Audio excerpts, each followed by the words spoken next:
Hello everyone, new day new beginning. আমি লিপিস ডায়েরির তরফ থেকে নতুন একটি ব্লগ নিয়ে আজকেও এসেছি তোমাদের সামনে। এই ব্লগে আমি যেমনটা তোমাদের সাথে শেয়ার করি সেটা আজকেও ব্লগে তুলে ধরবো। আমি তো তোমাদের সামনে নিয়ে চলে এসেছি আজকেও আমার সংসারের চালচিত্র, আমার জীবনের চলচ্চিত্র। আশা করছি তোমাদের ভালো লাগবে। তোমরা কিন্তু পুরো ব্লগটাকে না টেনে দেখো। আর সারাদিন আমি কিভাবে হাসি মুখে সব কিছু করি শুধুমাত্র তোমাদের কথা ভেবে, কিভাবে কাজগুলো করি, সব কিছু ম্যানেজ করি, সব কিছুই কিন্তু এই ব্লগে দেখবো। আর তোমাদের কাছে ডে বাই ডে এত ভালোবাসা পেয়ে সত্যিই আমি আপ্লুত, আমি মুগ্ধ।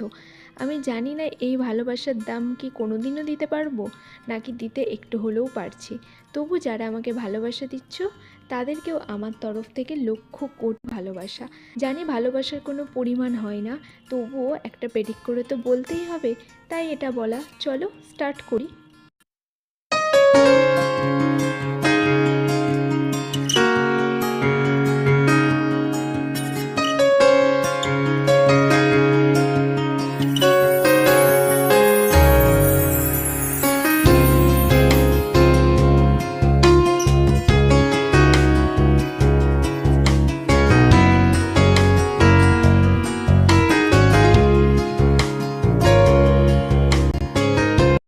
দিন শুরু করার আগে একটা জানালার সামনে এসে যদি না দাঁড়ায়, আমার মনে হয় দিনটা ঠিকভাবে শুরুই হয় না। একটা সতেজ মন নিয়ে যদি দিনটা শুরু করতে পারি, তাহলে কিন্তু দিনটাও সতেজতায় ভরা থাকে। তার সাথে সাথে অনেক পজিটিভ এন্থও কিন্তু আমাদের মধ্যে থাকে।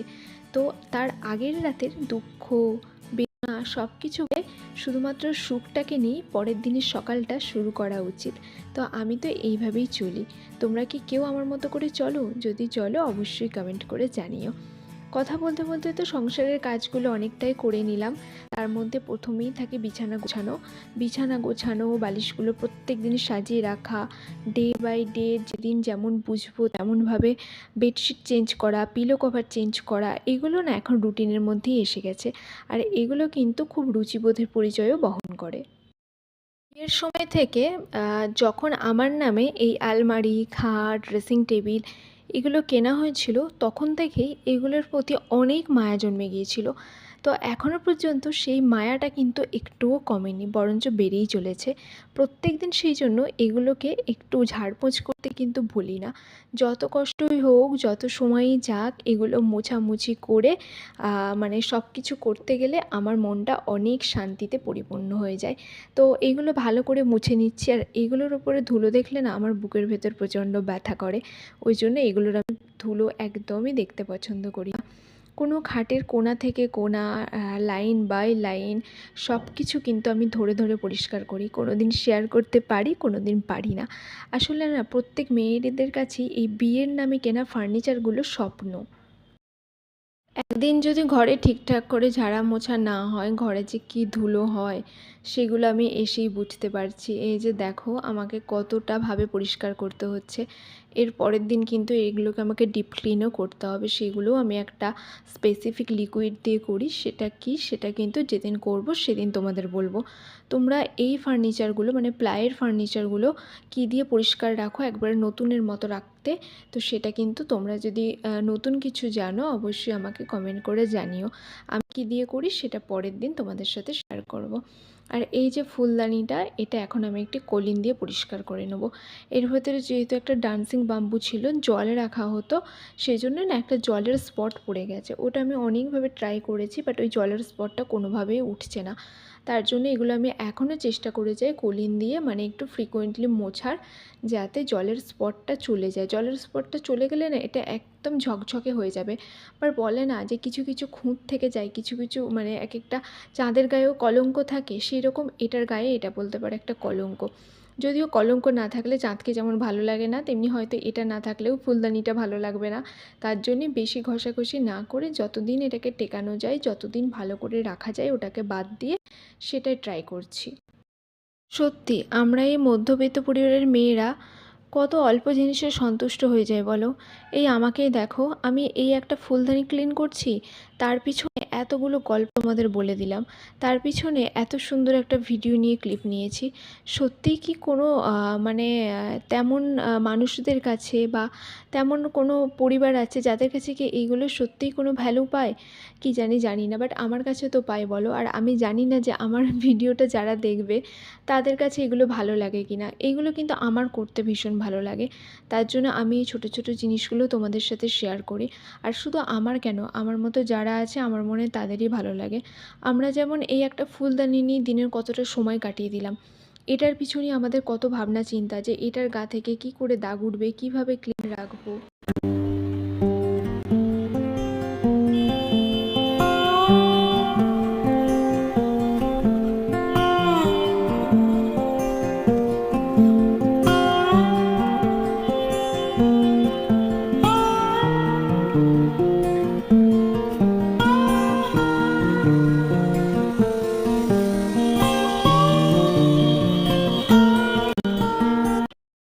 ঘরে খুব একটা জবরজং কোনো কিছুতেই আমার সাজাতে ভালো লাগে না, তো আমি একদম টেবিলের ওপর যেটুকু জিনিস মানে আমার হাতের কাছে আছে ওটা রেখেছি, বেশি কিছু রাখিনি। তারপর তো আমি ঘর পরিষ্কার করে নিলাম।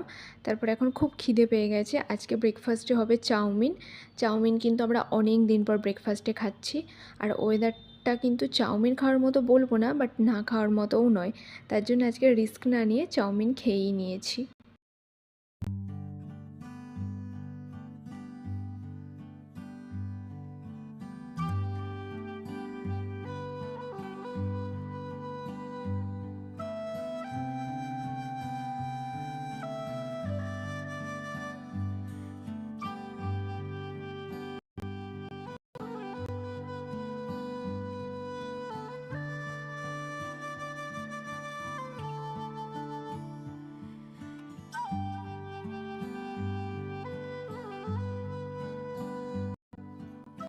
ব্রেকফাস্ট খেয়ে অনেকক্ষণ আমি নিজের কোনো কাজ করিনি, চুপচাপে বসেছিলাম, মানে রিল্যাক্স করছিলাম। তারপর চলে গেলাম স্নান করতে।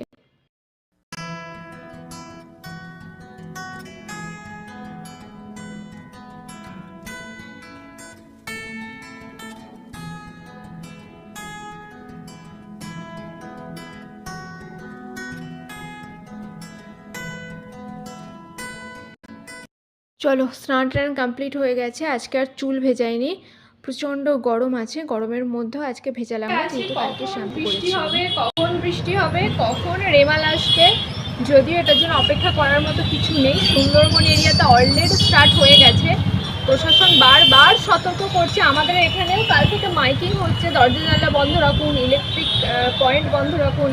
তারপরেও এত বীভৎস গরম যে আর একদমই পারছি না। তো এখন কিন্তু মেঘটা বেশ কালো করে এসেছে, আর ভয়ও লাগছে একটু একটু। কেন বলো তো, যতই হোক এতবার করে যখন সচেতন করছে ভয়টা তো থাকেই, তো ভীষণভাবে ভয় লাগছে। যাই হোক, এখন 1:30 বেজে গেছে, আমরা এখন খাওয়া দাওয়া করে নেব।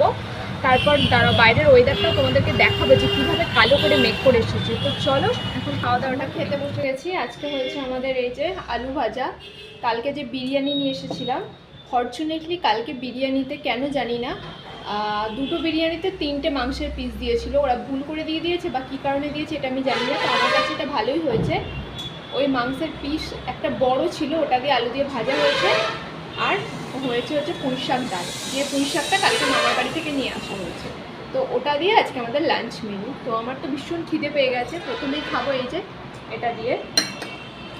তার সাথে মাখবো হচ্ছে পুঁইশাক। আর একটা কথা, পুঁইশাকের সাথে যেটা ম্যান্ডেটারি সেটা হচ্ছে কাঁচা লঙ্কা। এই যে পুঁইশাকের সাথে আমরা কিন্তু সবসময় কাঁচা লঙ্কা খাই, তো আজকেও আছে। তো চলো, আকাশ তো একেবারে জানান দিচ্ছে যে রেমাল আসছে, তার আগে খাওয়া দাওয়াটা শেষ করি। সময় অনেকক্ষণ কেটে গেছে, ঘুম থেকে উঠে পড়েছি, বুঝতেই পারছো। চায়ের কাপ হাতে চলে গেছি ব্যালকনিতে। এরকম মেঘলা দিনে 1 কাপ চা নিয়ে ব্যালকনিতে যাব না তো কোথায় যাব বলো। তো এই ব্যালকনিতে গিয়ে দাঁড়িয়ে দাঁড়িয়ে 1 কাপ দুধ চা খেয়ে আমার পুরো মানে কি বলবো, এটা তো আমার লাভ, তোমরা জানো। আর এরকম ব্যালকনিতে দাঁড়িয়ে চা হাতে কাপ হাতে চা খেলে সেটা তো লাভ বলবো না অন্য কিছু বলবো, সেটা তো আমি বুঝতেই পারছি না। ব্যালকনিতে দাঁড়িয়ে চা খেতে গিয়ে কিন্তু এই সমস্ত চিড়ে ভাজা বা ভ্যারাইটি বিস্কিট কিন্তু খাওয়া হয়নি। ওই একটা বিস্কিট দিয়ে ওই দৃশ্য দেখতে দেখতেই চাটা কিন্তু শেষ হয়ে গেছে, ঢালাও হয়নি। এখন কৌটোতে ঢেলে নিচ্ছি, তারপর আবার যা কাজ আছে করব। বিকেলের পর থেকে ওয়েদারটা জাস্ট অসাধারণ, মানে কি বলবো, ব্যালকনিতেই মনে হচ্ছে থাকি। আমি তো ব্যালকনিতে দাঁড়িয়ে চাও খেয়েছি, এখনো ব্যালকনিতেই আছি, কিন্তু এখানে এত আওয়াজ যে আমাকে কথা বলতে গেলেও প্রচণ্ড চিৎকার করতে হচ্ছে, এটাই যা। আর তাছাড়া সত্যি বলছি, এত সুন্দর ওয়েদার তোমাদের দেখালাম, এরকম ওয়েদারে না আমাদের তো মন ভালো হয়ে যাচ্ছে। কিন্তু একটা জিনিস কি বলতো, যেখানে ধরো ঝড়টা এসেছে সেখানের জন্য তো খুব ভয় লাগছে। আমাদেরও ধরো বলছে রাতে ঝড় আসবে, বাট রাতের ওয়েদারটার কথা ভাবে প্রচণ্ড ভয় লাগছে। কিন্তু এখন এত ভালো ওয়েদার যে মানে মনেই হচ্ছে না যে এরকম একটা তাণ্ডব কোথাও চলছে। দীঘার ভিডিওগুলোও দেখছি, দীঘাতে তো বিশাল তাণ্ডব শুরু হয়ে গেছে, কিন্তু আমাদের এখানে না মানে অতটা এখনো কিছু মনে হচ্ছে না। জাস্ট একটা কালবৈশাখীর বৃষ্টি হলে যেরকম হয় ওরকম ফিল হচ্ছে। দেখো আকাশটা একবার দেখো,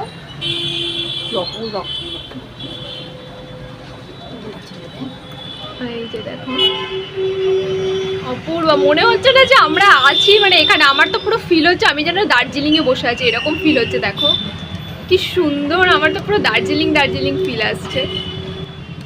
দিন ধরে লক্ষ্য করছি জানো তো, আমার পায়ের পাতাটা ভীষণভাবে ইচিং হচ্ছে। তো আমি অনেকভাবে ময়েশ্চারাইজার অয়েল এই সমস্ত কিছু লাগাচ্ছিলাম, কিন্তু কমছিল না।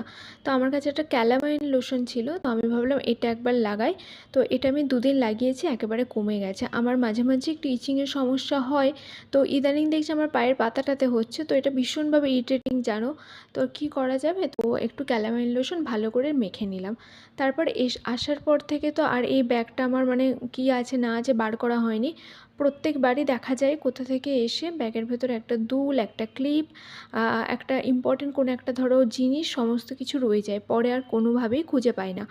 আবার যখন কোথাও যাই তখন খুঁজে পাই। তো আজকে সব গুছিয়ে বার করে নিলাম। তারপর আজকে রাতে আমাদের ডিনারে হচ্ছে আলু পরাঠা। আমি মাকে বলেই রেখেছিলাম যেদিন একটু বৃষ্টি হবে একটু আলু পরোটা খাবো। শোনো, আমাদের তো আলু পরোটা এখন আর খুব একটা বেশি খাওয়া হয় না, আগে আমরা প্রচুর খেতাম। আমরা বলতে আমার বাড়িতে, আমার যখন বিয়ে হয়নি তখন প্রচুর খেতাম। বাট বিয়ের পর তো আর ধরো আমরা দুজন একা থাকি, সেখানে তো আমার পক্ষে প্রত্যেক দিন বা কোনো দিনই বলতে গেলে আলু পরোটা বানানো সম্ভব হয় না। তো মা আসলে আমি এই সমস্ত ডিমান্ড করেই থাকি। তো আজকে ওই জন্য ডিমান্ড করেছি আলু পরোটা, এটা আমি সস দিয়ে খাবো। আলু পরোটা আমি সস দিয়ে খেতে পছন্দ করি, আমার না কোনো তরকারি ভালো লাগে না। তারপর দেখো আমি তো লাইভ করছিলাম, লাইভের পর তো আমার মেকআপটা সব তোলা হয়ে গেছে, এখন লিপস্টিকটা তুলছি। আর লিপস্টিকটা তুলে এখন খেতে বসে যাবো। মেকআপ আমি তেমন আজকে করিনি, আমি যদিও মেকআপ করতে পারি না, তার মাঝখানেও কিছু একটু ওই যে লেপি যাকে বলে, আমাকে লাইভে বলে সবাই যে তোমরা কি ময়দা মেখেছো, তো যাই হোক ওই ময়দা আটা যাই বলো ওগুলো একটু তুলে নিয়ে এখন খেতে চলে যাব। তো বেলা হয়ে গেছে, এবার খালি সেঁকে নিলেই হয়ে যাবে। এগুলো তো একটা খেলেই এনাফ। আলু পরোটা এত বড় বড় সাইজের হয় আর খুব সুন্দর ফোলেও। এই যে দেখতেই পেয়েছো সাইজ কীরকম হয়েছে, একেবারে খাস্তা আলু পরোটা। এবার গরম গরম পেটের মধ্যে পড়ে দিলেই হয়ে গেল। তার সাথে কিন্তু একটু সস নিতে কেউ ভুলবে না, আমিও কিন্তু সস নিতে ভুলিনি। এই যে একদম hot and shower tomato sauce নিয়ে নিয়েছি। এটা দিয়ে আলু পরোটা আমার বেস্ট লাগে। আমি কোনো দিন আলু পরোটা তরকারি দিয়ে খাই না। তোমাদের দাদাভাই চিকেন দিয়ে খেতে পছন্দ করে, কিন্তু আমি এটা দিয়ে খেতে পছন্দ করি। আমার এটা দিয়ে জাস্ট একটু সস দিয়ে মাখিয়ে মাখিয়ে খেয়ে নিলে আমার মনে হয় অমৃত সম। চলো খাওয়ার পর আবার একটা কাজ আছে, দেখাচ্ছি। তাদেরকে তো কয়েকদিন আগে থেকে আমি বলছিলাম যে আমার হাতে ব্যথা, আমার একটা আঙুলে ব্যথা। বাট ওটা কি ব্যথা, আমার আঙুলে কিন্তু কোনো রকম আঘাত নেই, তুমি কিছু স্পটও দেখতে পাবে না। কি হয়েছে বলো তো, আমার একটা বক্স আছে, ওটাতে মেনলি আমি আমার সব ইমিটেশনের জুয়েলারি রাখি। ওই বক্সটার যে ওপেনিং ক্লিপটা আছে না, ওটা না আমি তাড়াহুড়ো করে ওপেন করতে গিয়ে ওই ক্লিপটা না জোর করে আমার মানে কি বলবো মানে বুড়ো আঙুলের কোণাটায় লেগে গেছে। তো ওটার জন্য আমার প্রায় 1 সপ্তাহ না, এই 4 দিন 5 দিন হলো আমার আঙুলটা ওটার জন্য প্রচণ্ড ব্যথা। আমি না পারছি কোনো কিছু ভালো করে খেতে, না পারছি কোনো কাজ করতে। তো হঠাৎ করে আমার মনে হলো যে এটা একটু গরম নুন জলে আমি মানে সোক করি, তারপর মলম লাগাবো। আমার কাছে একটা মলম ছিল, আগেও কিন্তু এগুলো আমার হয়েছিল। আসলে আমি তো একটু ফাস্ট কাজ করি, ফাস্ট কাজ করতে গিয়ে আমার এসব হয়েই থাকে। তো এখন আমি এটা গরম নুন জলে হাতটা ডোবাচ্ছি, 30 সেকেন্ড দেওয়াটা না একটু ভুল হলো, এটা যদি 20 সেকেন্ড দিতাম তো ঠিকঠাক হতো।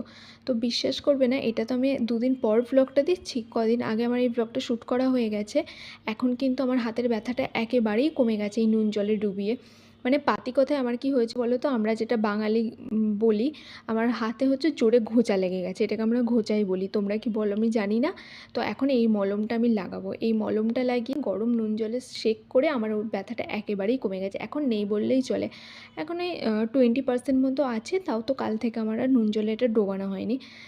তো আজকে সারাদিনটা আমার এইভাবেই কেটেছে। ওখান থেকে এসে অনেক রকমভাবে অনেক কিছু মানে কাজকর্ম করে অনেক কিছু ফিল করে